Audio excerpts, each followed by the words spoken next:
Good evening, everyone. My name is Alla Marchenko, and I'm the president of the Aurora Philosophy Institute. This evening, we welcome Ronen Grunberg and his daughter, Meaghan Bedal Grunberg, as our speakers. Ronen, as you all know, is a retired educator and a vice president technology of the API. As for Meaghan, she, I suppose, is following in her father's footsteps, at least to some extent, as she is now a teacher at the Linden School in Toronto. She is a graduate of Queen's University with a degree in film and media studies and bachelor in education, and this, of course, is highly relevant to tonight's talk. The philosophy of film. Welcome, Meaghan and Ronen. All right, so today we're going to talk about philosophy and film. And the main question that we're going to ask is the medium of film an appropriate one for illustrating / doing philosophy? Now, as you can see, I'm dividing the question into illustrating and doing. And this is an intentional division, and I'm going to explain why I'm doing this a bit later. But first, I need to tell you a little bit about how film and philosophy intersect in my personal life. So I'm going to start early on at the age of 15, which is when I began to become interested in philosophy. And what motivated my interest was a teacher who kind of turned me onto philosophy, but also just my own deep sense that there was a lot that I didn't know. And being a curious person, I believed that philosophy had the potential to give me insight into myself and the nature of reality. And the questions that I had were pretty typical of a 15, 16-year-old. There were questions like, why am I here? Who am I? What is consciousness? What is the nature of reality? What is death? What is identity? What is justice? Is justice man-made or something that exists in the very fabric of the universe? Is it possible that what I perceive with my senses is an illusion? Does evil exist? Are people naturally good or evil? Is there an ultimate meaning to existence, or is it meaningless? Now, the very first philosophical text that I read that I remember was Jean-Paul Sartre's Being and Nothingness. Probably not the best text to start with as a 15-year-old. Nevertheless, that's the one that I read, and I remember being very puzzled by that text, by statements like the following: I must be without remorse or regrets, as I am without excuse. For from the instant of my upsurge into being, I carry the weight of the world by myself alone, without help, engaged in a world for which I bear the whole responsibility, without being able, whatever I do, to tear myself away from this responsibility for an instant. So as a 15-year-old, I wasn't 100% sure what that meant, but it was clear to me that it involved being aware, self-aware, and taking responsibility for one's actions. Now, it took a fair amount of reading and a significant amount of mental work to understand the essential concepts proposed by Sartre and other philosophers that I was reading. I remember reading Descartes, and again, not really understanding everything there. It was a very cerebral activity. So while reading Sartre and other philosophers, I also went to see lots of films.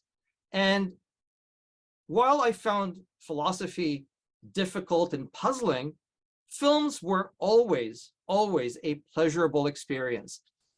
Even films that dealt with difficult ideas were reasonably easy to digest, because instead of speaking in general terms and trying to formulate universal truths using difficult words and jargon as philosophy often did, films were much more about particular things. The best films dealt with specific issues and problems and seemed to pose questions that all of us as human beings have to deal with. And the issues that they talked about were issues that I could relate to, issues like love and identity and justice, questions of right and wrong, questions about death and the afterlife. Almost all films that I watched tended to ask questions about the following things. Almost all the films that I saw. What is human nature? Are humans good or bad? Are human beings both good and bad? Can human beings change? Are human beings naturally moral? Is morality fictional or is it real? So as you can see, the two disciplines, which apparently, on the surface seem very different, philosophy and film, do intersect. They ask similar questions. Both are interested in the question of what it means to be human and how one should live one's life. So later, when I was teaching philosophy, it seemed natural to me to use films as an illustrative tool for philosophical concepts, an illustrative tool. And I did so often because it made difficult ideas much easier for my students, high school students, to understand and discuss. So I wasn't teaching university, but for high school students, film were a wonderful stepping stone to difficult ideas. So now I'm just going to very briefly distinguish between philosophy through film versus film as philosophy, okay? And it's a significant difference because we're going to basically talk about that, Meaghan and I, throughout the presentation. So there are two ways in which film can be used philosophically. So first of all, it can be used as a resource to give examples and illustrate philosophical positions, ideas, and questions. And this is the primary way in which I used film when I taught. It was to illustrate something that I wanted the students to understand in some graphic way. So I used films to illustrate it. But a second approach is to think of film as a medium for philosophizing. So doing philosophy with film. So using the language of film to contribute to original philosophical knowledge. And the first way of doing it, to give films as a way of illustrating, everybody pretty much accepts that this is possible. We can find many films that have philosophical themes and ideas in the film. And it's pretty much accepted by all philosophers that, you can use films in this way. But film as philosophy, also known as FAP, that is the actual acronym that is used by philosophers who think about film as philosophy. This is much more debatable. And the general argument against it is that the very nature of film, its specificity and narrative structure, is contrary to the way philosophy approaches knowledge. Because films deal with specific situations and events and do not really touch on the universal principles, some argue that they are epistemologically questionable. And one person who argues that they are epistemologically questionable is Murray Smith. I'll give you a reference that you can look at later on where he actually discusses this. Now, those philosophers who argue that films can be philosophical generally discuss the following questions. And one person who does this is a man by the name of Thomas Wartenberg, and I'll talk about him in more detail a little bit later. But the kinds of things that the fat crowd discuss include things like the nature of film, its ontological sort of nature, its being. They discuss what constitutes film. So what makes a film a film? Its underlying grammar. If you take a video camera and you start shooting things randomly, is that a film? Well, probably not. So what constitutes film? What makes a film a film? Is film art? How does art differ from philosophy? And does art and philosophy share a common ground? How do films differ from other narrative forms? And finally, and very importantly, they ask questions like, do films have metaphysical significance? Do they mirror in an accurate way the nature of the real, or do films obfuscate and impose an illusory veil over reality? Okay, so this brings me to a central question, which is the question of specific versus universal. So as I already hinted at, as I already suggested, one argument against philosophy through film is the idea that films only deal in specific narratives, images, and scenarios, whereas philosophy concerns itself with universal truths. And since by definition, film is about particular experiences and people, the argument is that it has a very difficult time expressing and arguing universal truths, which are at the heart of philosophy. And this is Plato's central argument against particulars. For Plato, particulars are objects of the senses and of belief, whereas forms, transcendent forms, are universal and are objects of knowledge that are grasped by the intellect alone. The senses cannot grasp knowledge. Only the intellect can grasp knowledge independent of the senses.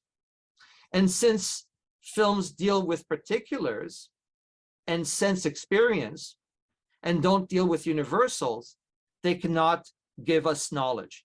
And this is what he said. We must make a distinction and ask, what is that which always is and has no becoming? And what is that which is always becoming and never is?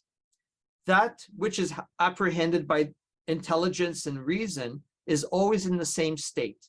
But that which is conceived by opinion, with the help of sensation and without reason, is always in a process of becoming and perishing and never really is. And films are, for Plato, would have been a form of opinion, but they would not give any knowledge. So now I'm going to turn it over to Meaghan, who is going to respond to some of the things that I've said. All right, well, I'm going to jump in there because I think, everything that was said was all good, but I am going to bring it right back to Plato's idea of philosophy, which is really that philosophy is to discover the universal nature of reality.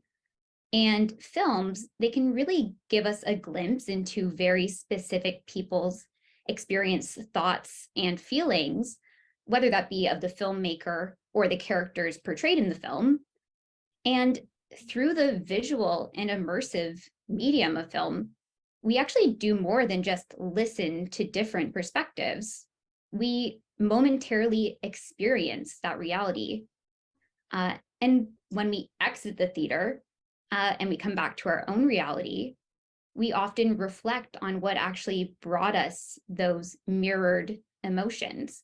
So if you go to the next slide, I ask myself, how did I manage to feel so much sorrow when Joel got his memory erased in Eternal Sunshine of the Spotless Mind? Or if you go to the next slide, how did I feel so infatuated when Theodore fell in love with the artificial intelligence in his phone during the movie Her, or in the next movie, where I was absolutely terrified when Chris is sent into the sunken place in the movie Get Out. I never experienced those situations. So if you go to the next slide, I become reflective and I ask, what is the universal experience that allowed me to identify with these characters? So for me, it really is exactly the specificity paired with the immersive nature of film that allows us to reflect on universal experience and the universal nature of reality. Well, I'm convinced, but anyway, I'm going to take the opposing view, and I'm going to talk a little bit about some of the negative stuff or the opposition to film as philosophy, and even philosophy through film. And I'm going to specifically talk about Plato's allegory of the cave, because Plato is often discussed and used when talking about film as not being able to do philosophy. And the allegory of the cave is a reference that is often made. And for those of you who are unfamiliar with Plato's allegory, although I think probably most of us here are, it is a narrative in Plato's Republic where Plato tells the story of prisoners trapped in a cave. And the prisoners are unaware that they are in prison or that they are in a cave. For the prisoners, the cave is everything that exists, and it is the only reality. Inside the cave, the prisoners are able to see the shadows of things reflected on the cave wall.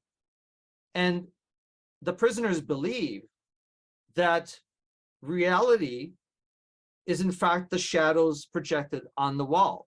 They don't realize that there's another reality there. They think that the shadows are the only reality.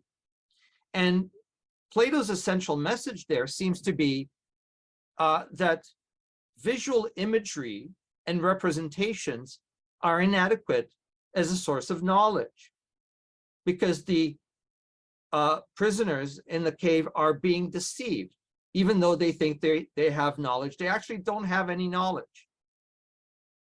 And more importantly, what Plato is suggesting is that philosophical enlightenment requires thinking and critical reflection. You can't get knowledge by relying on how things appear to us. And the shadows are mere appearances. And you can't get knowledge from appearances because they are constantly changing, they are illusory, and they can't be a source of knowledge because they don't really touch on anything universal. Philosophical enlightenment, according to Plato, can only come when we escape from the cave and go out into the sunlight where we can see real objects. And experience, sense experience, says Plato, only gives us access to shadows.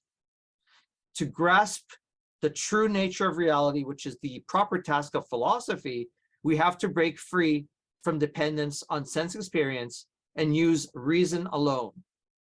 Now, I'm not going to show you this little video, but if you are interested in learning more about the allegory of the cave, there's a little video that I put on the API website, which you can go to if you wish, and you can get a little more information on it. Cinematic imagery, films, mass media in general, TV, streaming, YouTube, and so on, are reminiscent of Plato's cave. Because just as in Plato's cave, in the cinema, we also sit in a darkened space, transfixed by images, removed from the real world. Watching films, we are a bit like Plato's prisoners. Cinema audiences watch images projected onto a screen in front of them, which are like the shadows in Plato's allegory. So on the surface, at least, it seems that films are of no help whatsoever for an understanding of philosophy, because films give us mere shadows, appearances, which are far removed from what the real world is really like.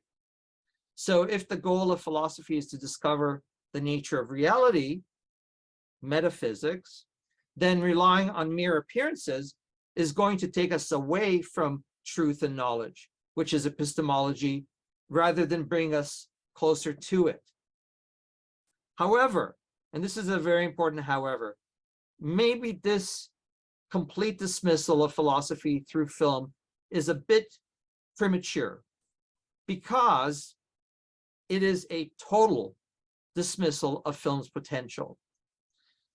While some films are nothing more than an entertaining distraction and cannot be used as a source of enlightenment, other films are much more insightful about what it means to be human and the nature of reality. So instead of a monolithic dismissal of films, film as philosophy requires us to be selective. And that's what philosophers who argue that film can do philosophy say. Yes, not all films are philosophical and not all films can do philosophy, but it doesn't make sense to throw away all films. Use the films that can enlighten us and don't worry about the ones that can't. If we carefully examine individual films, we will see that some films have the potential of cutting through prevailing ways of thinking, social practices, and institutions. In fact, films can undermine our false beliefs through playfulness, irony, and subversion. Okay, so I'm going to stop now, and I am going to stop for a bit of a discussion on the things that have already been said. So I'm going to stop sharing the screen, and I'm going to put some questions for discussion on the chat area, and I'll also read the questions out to you. So if you'll take a look at the chat area, you'll see the questions there. And I will read the questions to you as well. Is philosophy through film possible? Is film as philosophy possible? Do you personally turn to films for philosophical enlightenment? If so, what films have you seen that you feel are philosophically important and have given you insight into the nature of truth? And finally, does the specificity of film undermine its potential for universal truth, or does it help? So I'm going to open the floor to any questions or any comments that you guys have. Okay, so we're going to start with Manny. Manny has a comment, so go ahead, Manny. At this point, I am reflecting on the beginning of the talk, and I am unclear on film as on the difference between film as philosophy versus film as a story that illustrates philosophy, and where you can learn from. That's not clear to me at all at this point, and I was kind of hoping for some examples of, Right. What is film as philosophy versus watching The Seventh Seal. How does Right. that Right. No, and that's a great question. The idea is that many films actually can have philosophical ideas in them that are part of the philosophical canon.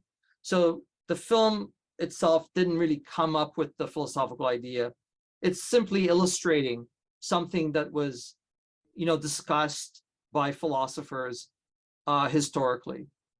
But film as philosophy argues that films themselves can do original philosophy, that the very grammar of film can create new philosophical awareness, philosophical insights that logic and analytic philosophy can't do. It brings a whole new grammar, a whole new kind of awareness to film. Now, Meaghan, do you want to?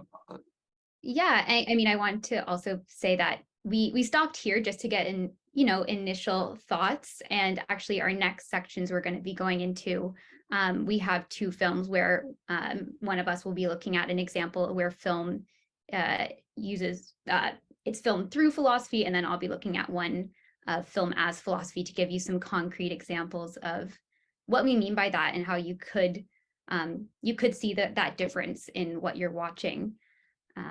So I would say, yeah, go ahead, Meaghan. Sorry. No, go ahead.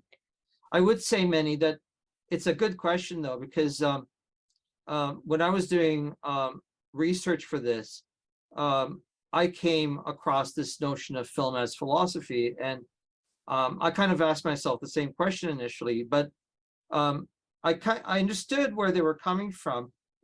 The argument that many philosophers make is that, film doesn't have the language for philosophy. That the narrative structure of film, the fact that it's a storytelling kind of medium that deals with specific situations, doesn't allow it to speak in universals. Philosophers who argue that film can actually create new philosophy argue that maybe universals aren't everything, that maybe that's not the essence of philosophy, coming up with universals, and that film may be able to actually create new philosophical awareness, brand new philosophical ideas that writing can't create. So that's the difference. I hope that helps a little bit. Randy, go ahead. I'm trying. Ronen, this might be a naive question, but does film show us what is, or can film actually show us what ought to be? And I guess where I'm going with that is that every interaction with human beings I would consider to be have an ethical basis to it. And I would suggest then that perhaps the ought part of it could be an ethical revelation. Although I'll put that out to you, it sounds to me like film is just a depiction of what is. Whereas I'm wondering if it cannot give us insights into what ought to be.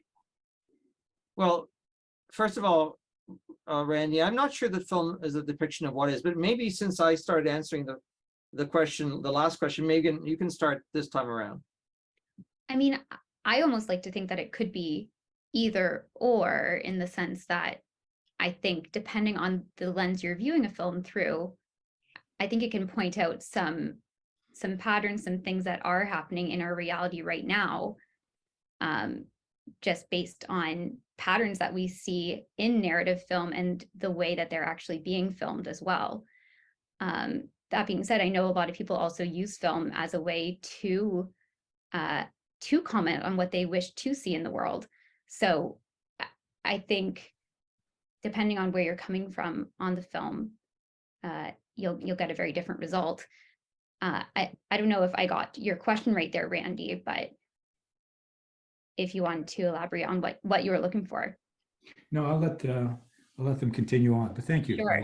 Well, I would like to weigh in a little bit just on what you asked about whether film gives us some sort of a mirror to reality. I got that that's what you were kind of asking, and so it may give us sort of questions about how we ought to act or what we should do. Is that what you were asking, Randy? Yeah, because I think film can, and this is probably fairly technical, but I think film can present ideas. And I think you've alluded to that in part of the narration of film presenting. I can't exactly recall the wording, but I mean, in Plato's mind, the rational thinking to discover true knowledge, how does ideas fit into that? I mean, ideas to me are part of that process. And I think that film actually can present ideas, which in many respects, I would say is not just necessarily the is component of life or the reality, but is really perhaps the transition to ought. But It's fairly, I think it's fairly complex in nature and probably requires more thought, if nothing else. The central argument against film is that films are too mired in particulars. That's the central argument that is often made against film, as giving us a broad insight into the nature of reality, because it looks at particular situations, particular human beings, particular characters, and so the argument is, given the particular nature of its interest, it has a hard time dealing with sort of what is more common and universal. Now, Randy, I don't agree with that, but that seems to be the central sort of argument against it. But don't you think all human interaction has an ethical basis to it? So the argument I'm really going after is that the philosophy within film, I would think, is mostly ethical, of some type of ethics. And that's what attracts the attention of people, the good, the bad, or the indifferent. I mean, it's not just necessarily a presentation of reality. And then from that, then we get into the concept of new ideas and whether we're moving from the way people are to what perhaps we ought to be.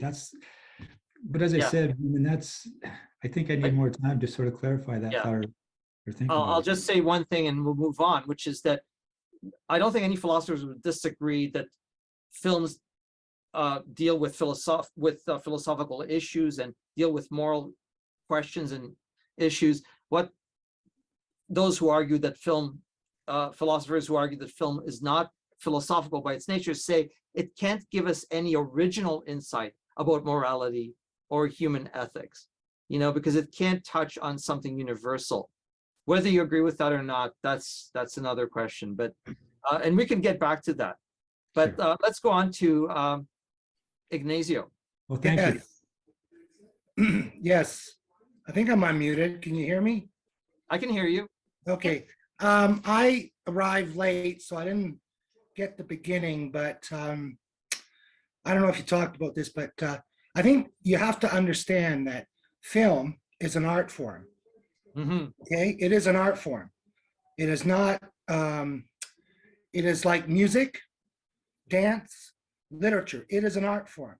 So what you're discussing is the philosophy of art, in this case, according to film. All right, so, and in art, okay, because as you know, I'm a composer, professional, and with art, there is no, you would relate to art when something strikes you personally. That's how you become a fan, or, hey, I like that painting, or I love the way she dances, right? Because it strikes you personally. So that's exactly what happens in film. Now, film has the distinction, like literature, to be like a newspaper or a newsreel. In other words, report reality. So basically, you have to look at it. If you're going to discuss the philosophy of film, you really have to discuss the philosophy of art, or, the other side of the coin, which is what film does. Because directors, who I actually have a pet peeve with directors. I've got to mention this, okay? It drives me nuts. But anyway, that was short and sweet. That's basically mine. I'm not going to go into a long-winded discussion about philosophy of art. But whenever you're watching a movie, okay, this is a real pet peeve. How many of you actually enjoy watching someone barf into a toilet? I have absolutely no idea why directors do that, make you watch that. I'm there to be entertained or follow a thing, and then they throw that onto me. That to me is like a cheap stunt to get attention or whatever, okay? Like sometimes they do in music with musical acts when, like, what's his name used to bite off the head of a chicken, oh my God. And the other one is, I never see anyone finishing a cup of coffee or a sandwich in a film. They always finish an alcoholic drink, but they always leave it behind. And why do they bother ordering? It just drives me nuts. And that's just a couple pet peeves. Has nothing to do with what we're talking about. But since we're on the subject of film and movies, I had to mention that. Well, we appreciate that. And I don't have an answer as to why directors choose to show people puking in toilets. I don't know. I will try to do some research on it, and maybe next time around I can give you an answer. Maybe I it is would making love- a yeah. philosophical statement. Always look at the glass half full or half empty. I don't know. Up to you to decide. So Yeah. Because the next time I meet a director, I'm really going to confront him with that one. I mean, I've never seen great directors do that. Never. Only the bums. Really, seriously. Anyway. Okay, go thanks. on. Thanks, Ignacio. We'll go on to Bill Hollings. Hi. So I think what might help here is if people can throw out suggestions for a movie that has a particular perspective for them, and has either educated them globally like a philosophy would, or has educated them, or has motivated them to change a philosophy. And with regards to the film itself, I would think that film is a medium, just like literature is, just like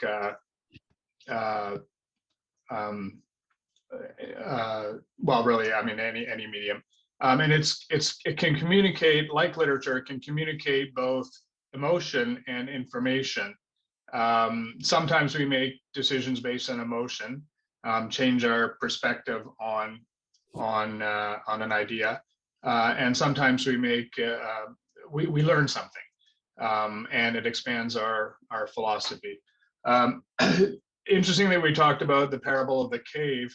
I disagree that the reality that we say is outside the cave is necessarily reality. For instance, watching the Matrix movie, or the movie The Matrix, is at one level it's just a colorful exploration of the parable of the cave.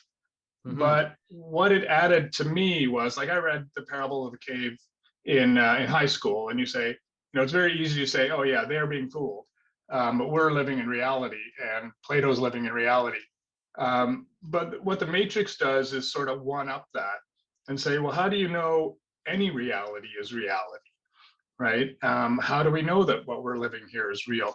And so that sends us down a path of well, how do I know what is real anywhere, even when I think it's real? And so you can then leverage that to build up a philosophy of or learn more about philosophy in terms of how do I judge when something's real? How do I, and then into the last 5 years, how do I know whether what I'm being told is true, and things like that. So I think The Matrix for me was an example of a one of those holy shit moments where it's like, wow, we just all go around assuming we're living in the real universe. We're assuming that what we're taking in our senses is real, but even when we're objectively in reality, we still can't be sure that what we're perceiving is the truth, right? So anyway, that's an example of something I'd like to have people talk about. What are some movies where we've been genuinely astonished that wow, this has really changed my perspective on the world, or on fairness or something like that. Anything that really strikes us as being philosophically or morally of interest. Yeah, thanks, Bill. You might want to know, we're going to be looking at The Matrix as one film to analyze, because it is kind of an archetypal film that is often viewed as giving lots of philosophical insights and touching on many philosophical ideas, like the malicious demon, Descartes' malicious demon, for example, and the allegory of the cave, as you already mentioned. But you're absolutely right. The Matrix does question the primacy of any reality, right? So the Matrix seems to suggest that there's a kind of, that reality is relative, that the cave reality is just as real as the the Matrix reality is just as real, or the cave reality in Plato's allegory, as the reality outside of the Matrix or outside of the cave. They're both real. It's not that one is more real than another. It's just they're different. And that's a very interesting philosophical thing to definitely talk about. And it's an interesting insight. Anyway, we will probably talk about that some more. But let's go on to Stella and what she has to say. So Stella, you're up next. Hi. I just sort of say when I think about film and philosophy, I kind of break it into like two categories in my head of like films that have original philosophical concepts that they're trying to convey and stories that they're trying to tell to get that philosophical context across. And then films that are either like an adaptation of a previous philosophical work, usually in literature, but it could be in something else. Like I'm thinking of the film adaptations I've seen of like No Exit, the play by Jean-Paul Sartre. Like that, I wouldn't like, I would consider that a philosophical film, but whether I would consider it an original philosophical film, I don't think so, because it's, you know, it's based on a previous work. So I think they're both like valid forms of philosophy through film, but I do feel like more often than not, we see like biopics of philosophers or like adaptations of previous philosophical works more so than we see original philosophical like ideas trying to be conveyed in film. So I feel like it's extra special almost when it is done, because I feel like it's not thought of as a medium to do that. I feel like film is thought of as a medium to rework ideas that are already out there when it comes to philosophy, rather than inventing ones on their own, right? And I think it can be done in film really well. So I wish it was done more, if that makes sense. That's basically all I have to say. Meaghan, do you want to respond to that? Yeah, I mean, I would 100% agree. I'm curious, you don't have to answer this, but if, you know, you said if you feel it's special when you do come across a film that you feel does bring out an original philosophy or an original thought. I don't know if you had a favorite film that you feel like does that you want to share or not, but I'd be curious if you did want to share.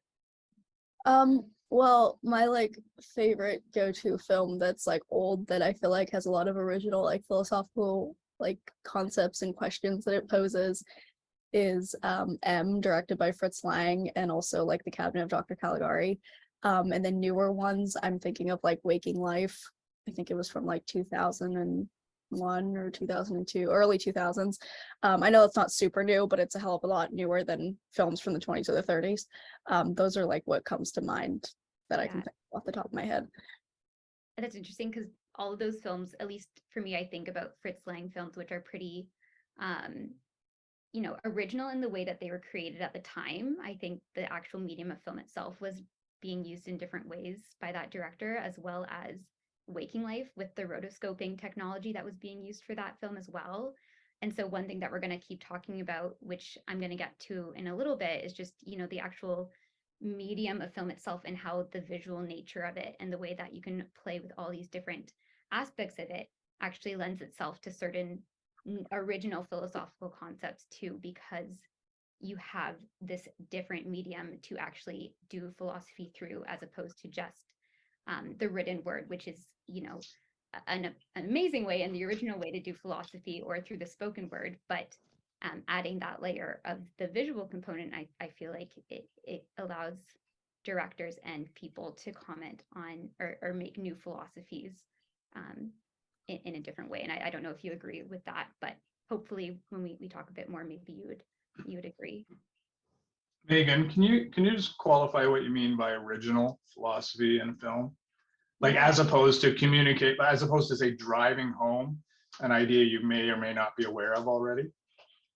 Yeah, I mean, I guess maybe putting to words or putting a visual to something that is happening is a better way of putting it. So, you know, one example that I'm going to get into is some feminist philosophies that actually turn to the visual sphere of film, because you know, feminism often comments on the realm of the visual. It's actually been relegated into that sphere. So film was actually the way that these conversations, these new philosophies started being discussed and were actually being elaborated on through film before it was being put down onto paper.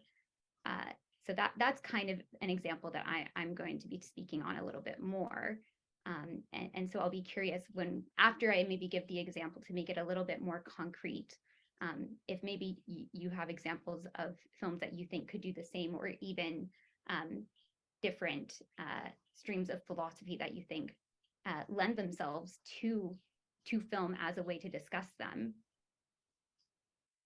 or to create. I was thinking in terms of just the word original. Like, for instance, lots of movies have moments where you say, wow, I've never thought of that before, or I've been aware of this point, but it's never really been forefront in my mind. Like, for instance, something like the movie Sliding Doors, which is not a great movie, but we all may think, yeah, life is, our whole lives are dictated by small little changes that blow up, over time to big changes.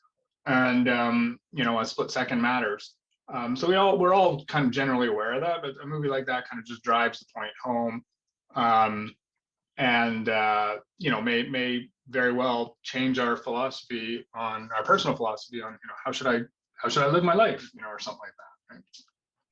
Mhm. Yeah, I guess that is another avenue we could go. And I thinking about original to the audience, or original, like the original thought, which might be harder to pin down.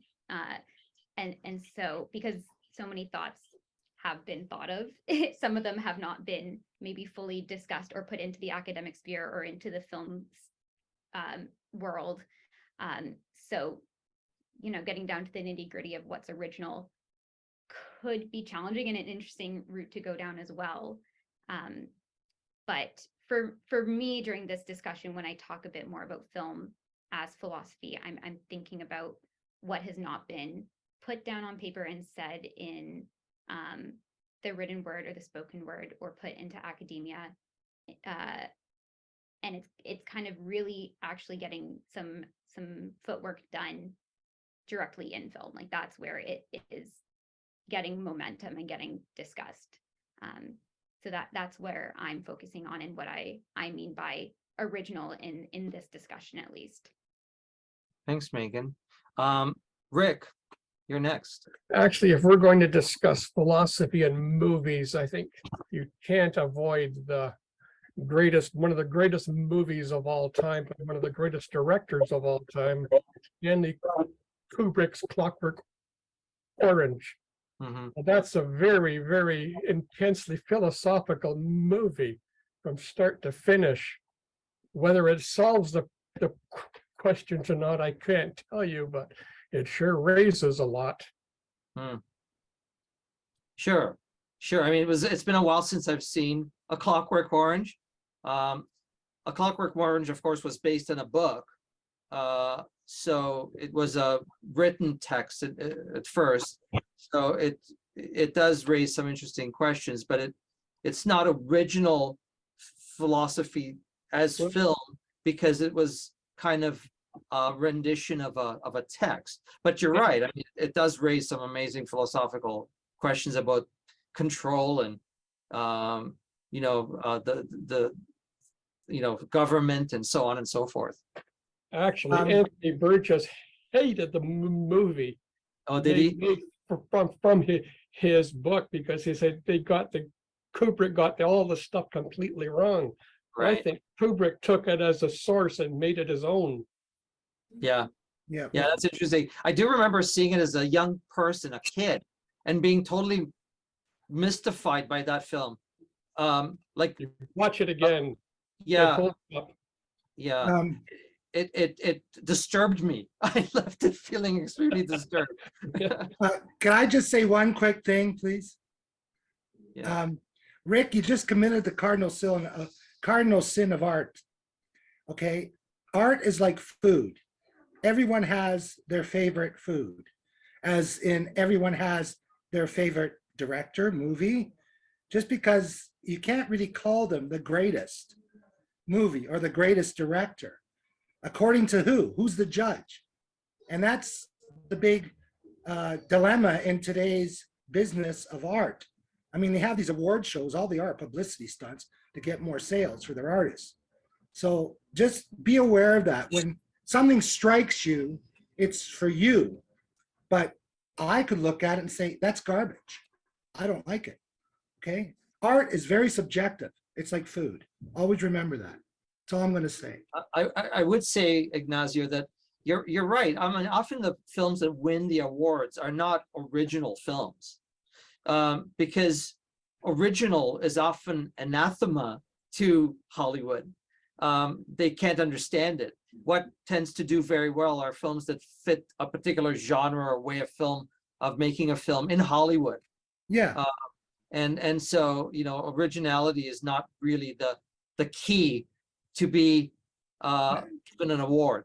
That's why I hate award shows. I hate, why are you getting an award for art? It's like, it's not a sport. Right. If you're going to look at critics of how do you judge how a movie is good or not, I think the best critic is time. That movie is now over 50 years old and it's still going really strong. People are still watching it even now and discussing it and getting angry at it. Well, And just like when you listen to Bach or Beethoven, same thing. well, Yeah. there's a lot of Beethoven in that movie also, so which I Well, can't. okay, so obviously you're a big fan of that movie, and that's why you think it's the greatest.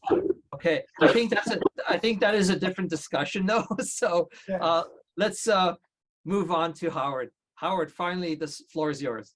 Oh, yeah, I was just going to say, I was kind of circling back to what Ignacio was saying about art and what Randy was saying about sort of ethics.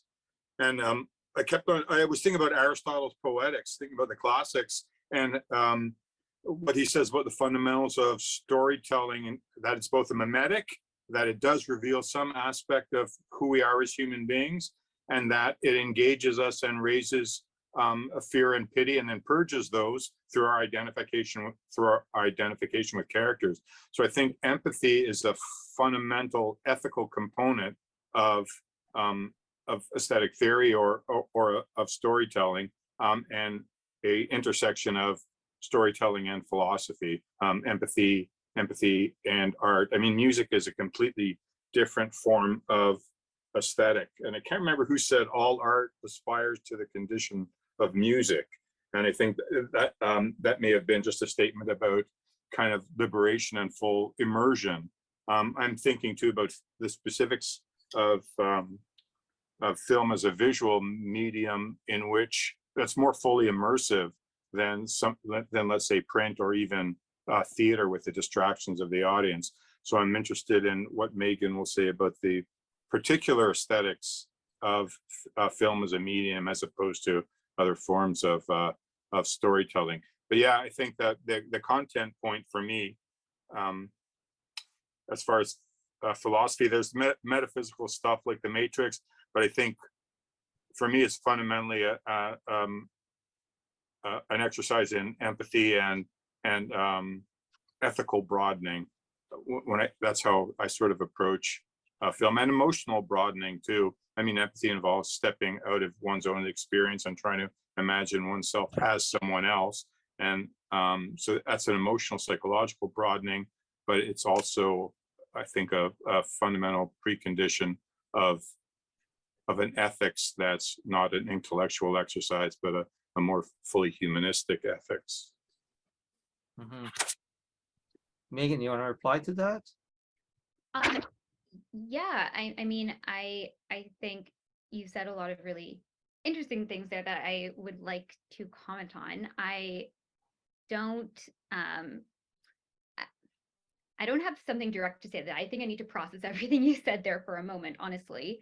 That I don't know how.